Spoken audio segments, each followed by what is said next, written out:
Hello les positiveurs, j'espère que vous allez bien. Moi je vais très bien et je suis pas du tout stressée. Pourquoi je dis ça? Parce qu'aujourd'hui je vais parler du stress. Ma perspective sur le stress. Selon moi, qu'est-ce qui cause le stress et comment s'en libérer?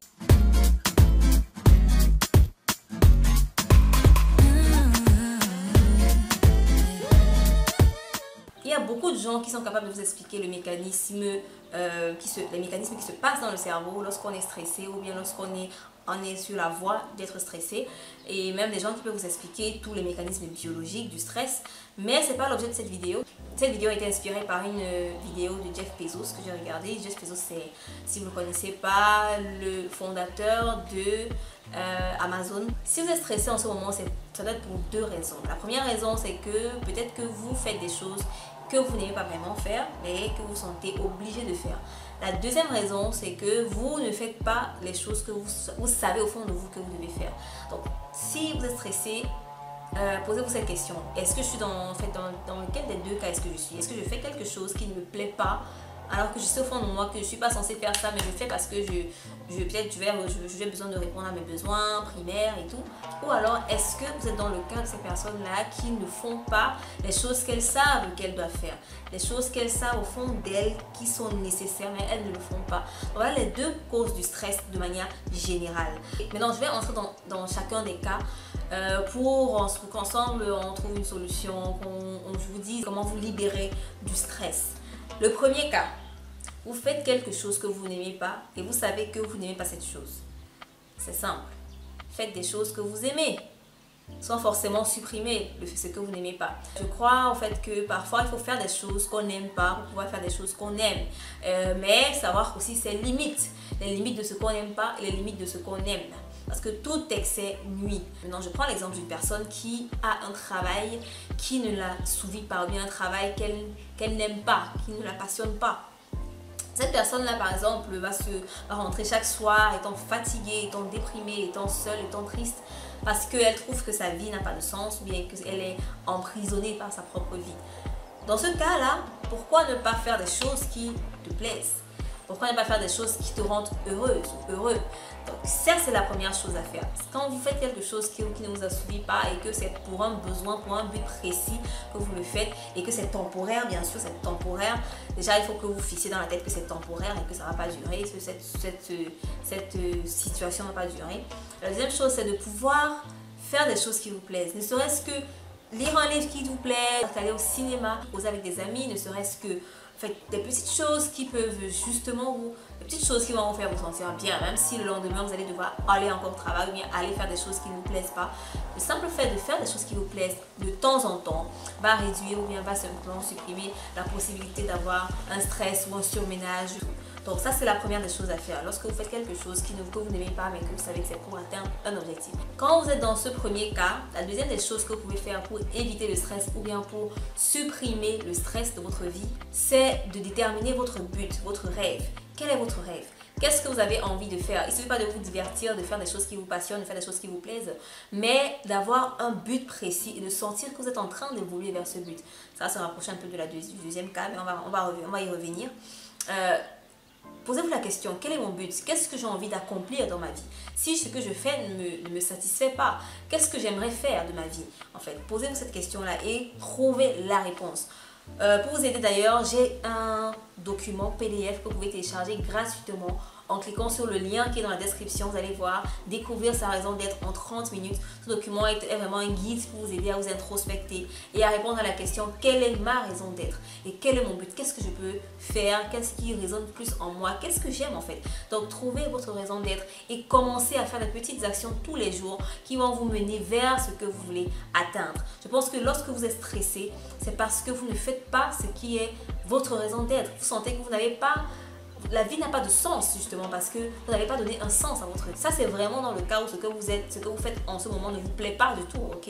Là, vous devez vraiment poser la question, mais qu'est-ce qui me plaît? Qu'est-ce que je veux faire de ma vie? Et commencer à faire ces choses-là petit à petit jusqu'à ce que vous arriviez à laisser les choses que vous faites. Je prends par exemple le cas du travail, le cas de quelqu'un qui n'est pas satisfait de son travail, qui n'est pas satisfait de ses activités quotidiennes et elle a pourtant un rêve, elle a pourtant une envie, elle a pourtant quelque chose qu'elle voit, mais le simple fait de rentrer chaque soir, de pouvoir avancer, ne serait-ce que, bon, si la personne veut par exemple construire un business en ligne, ne serait-ce que rentrer, écrire un article ou bien créer des publications, ou bien créer ses produits et tout ça pour vendre en ligne et tout, le simple fait de faire ça va lui donner un sentiment d'évolution, de progrès dans sa vie. Et ça, c'est un très bon moyen de combattre le stress de manière simple, de manière naturelle. Peut-être tout pour le premier cas. Maintenant, entrons dans le deuxième cas. Le deuxième cas, ce sont ces personnes qui font peut-être quelque chose, mais qu'elles ne détestent pas forcément, qu'elles aiment quelque chose qui leur apporte vraiment tout le nécessaire, même plus que le nécessaire, mais elle n'avance pas vraiment dans ça. En fait, c'est comme si la chose stagnait, c'est comme si l'activité stagnait et ça crée du stress. Ou bien elle est dans un travail qui lui demande beaucoup de son temps, beaucoup de son énergie, beaucoup de choses, beaucoup d'elle-même, beaucoup de lui-même. Donc, qu'est-ce que vous pouvez faire dans ce cas-là pour éviter le stress ou le surménage ou simplement de maintenir votre santé mentale? Ce que je vous conseille de faire, c'est premièrement d'être gentil avec vous-même, d'être indulgent envers vous-même, d'être tolérant envers vous-même. La plupart de ces personnes-là, d'ailleurs, je pense que je fais partie de cette catégorie de personnes qui sont parfois très dures envers elles-mêmes. Elles sollicitent beaucoup d'elles-mêmes. Par exemple, je prends mon cas, lorsque je veux faire quelque chose et que je n'arrive pas ou bien que je n'ai pas atteint mon objectif, je suis déçue par moi-même. Ok, et il a fallu du temps pour que je comprenne que ça ne me sert pas d'être déçue de moi-même. Il faut plutôt que j'apprécie ce que j'ai pu faire et que je me rende compte qu'il y a des choses que j'ai fait que je n'avais même pas prévu de faire, des choses que j'ai accomplies que je n'avais pas prévu d'accomplir. Donc c'est important aussi. Je me rappelle quand quand je faisais le point de mes résolutions de 2018, de l'année 2018, je faisais un peu le point là, je me rendais compte qu'il y a beaucoup de choses, d'objectifs que je m'étais fixé en 2017.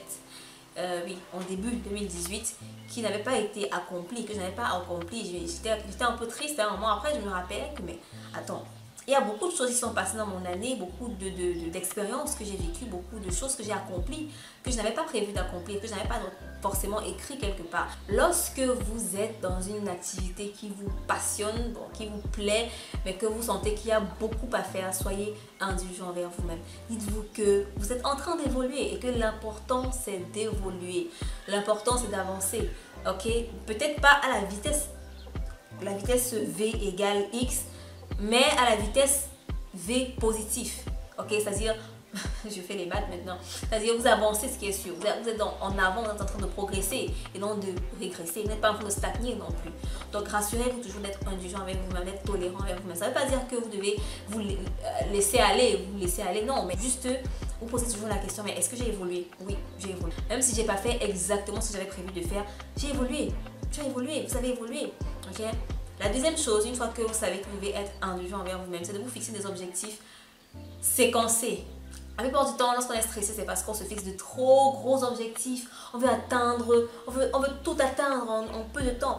Mais sachez que vous pouvez qu'avancer un pas après l'autre. Un pas après l'autre. Un pas après l'autre. Et non sauter d'un coup. Voilà, sauter, faire le grand saut et arriver à votre objectif. Donc fixez-vous des objectifs séquencés. Quel est le prochain pas que je vais prendre?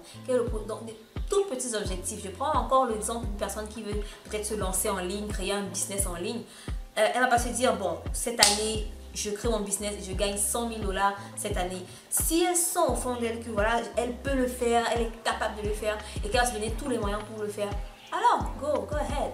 Mais ce que je conseille toujours, c'est de commencer avec des petits objectifs et d'aller petit pas à pas, de se fixer des objectifs encore plus grands, de monter les escaliers, ne pas essayer de prendre l'ascenseur, voilà, parce que l'ascenseur, vous pouvez bien avancer, vous pouvez bien aller loin avec l'ascenseur, mais il y a aussi des petites choses que vous devez apprendre pendant votre parcours, que vous devez apprendre pendant que vous montez les escaliers. Et ce sont ces choses-là qui sont même plus importantes que la destination. Lorsque vous êtes stressé, vous réfléchissez à quels sont les objectifs que je me fixe et est-ce que je peux découper ces objectifs en plus petits objectifs afin d'éviter le burn-out, le stress et tout ça. Donc voilà, le simple fait de sentir qu'il y a une progression, voilà, je progresse dans ce que je fais, je me sens avancée, je me sens meilleure, voilà, j'apprends des leçons au fil de mon chemin, au fil de ma montée. Voilà. C'est ça qui supprime le stress, c'est ça qui éloigne le stress de votre vie. Mais lorsque vous fixez un objectif trop énorme, évidemment que vous allez être stressé, évidemment que vous allez vous en vouloir, quoi. Non, je n'ai pas pu faire ça et tout, je suis bonne à rien et tout. c'est très dangereux. Donc soyez indulgents avec vous-même et fixez-vous des objectifs séquencés. Une petite anecdote, je me souviens lorsque je me suis fixé des objectifs en 2019 pour cette année, je me fixais des objectifs vraiment très simples. Hein. Par exemple, avoir plus d'abonnés. Donc je me suis dit, je vais avoir plus de 5000 abonnés sur YouTube, je vais avoir plus de 300 abonnés sur Pinterest, je vais avoir plus de 5000 abonnés sur Instagram, plus de 5000 abonnés sur Facebook et plus de 2000 adresses mail. Mais aujourd'hui, j'ai déjà atteint la moitié de ces objectifs. J'ai déjà plus de 5000 abonnés sur YouTube, j'ai déjà plus de 300 abonnés sur Pinterest. Mais parce que quoi? Parce que je me suis donné tous les moyens pour atteindre cet objectif-ci. Ok? Sachant que cet objectif n'est pas inatteignable, n'est pas out of my reach. Donc ce n'est pas vraiment un objectif que je trouve grandiose, mais je sais que voilà, dès que j'aurai atteint cette étape, ce point-ci, j'aurai encore plus de motivation, plus de drive, plus de momentum pour atteindre, pour fixer un objectif encore plus grand. Personne du même avis que moi, dites-moi dans les commentaires comment est-ce que vous fixez des objectifs. Est-ce que c'est des objectifs grandioses ou bien des objectifs plus petits? Et quelle est votre vision du stress? Qu'est-ce qui vous stresse le plus souvent? J'ai vraiment besoin de savoir ça parce que je veux faire une étude un peu plus approfondie sur le stress, sur ce qui stresse les gens et comment les aider à sortir du stress. Donc dites-moi en commentaire s'il vous plaît, qu'est-ce qui vous stresse en ce moment et qu'est-ce que vous faites pour vous libérer de ce stress-là? Ça va vraiment m'aider dans mes études. Donc je vous remercie d'avoir regardé cette vidéo. On se retrouve la semaine prochaine ou bien mercredi pour une nouvelle vidéo. D'ici là, voilà, portez-vous bien. Surtout restez positif et optimiste comme toujours. Je vous fais plein de bisous. On se retrouve sur les réseaux sociaux. N'oubliez pas de partager cette vidéo. Et aussi, c'est très important, n'oubliez pas de vous abonner à cette chaîne si ce n'est pas encore fait. Et portez-vous bien. Bye bye.